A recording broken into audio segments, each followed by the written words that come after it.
समृद्धी महामार्गावर 28 जून 2026 रोजी सकाळी 11:30 वाजताच्या सुमारास एक अत्यंत भीषण आणि दुर्दैवी अपघात घडला.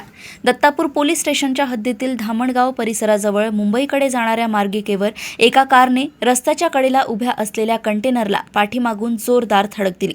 या भीषण अपघातात कारमधील चंद्रपूर येथील जिवणे कुटुंबातील 5 जणांचा जागीच मृत्यू झालाय. हे कुटुंब मारुती सुझुकी इग्निस या गाडीने चंद्रपूरहून अकोल्याकडे जात होते.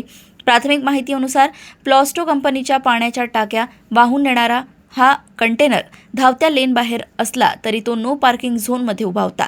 या अपघातात चालक भास्कर जिवणे, त्याचे वडील महादेव जिवणे, आई लताबाई जिवणे, पत्नी आरती जिवणे आणि 12 वर्षांची मुलगी तृषा जिवणे यांचा मृत्यू झालाय.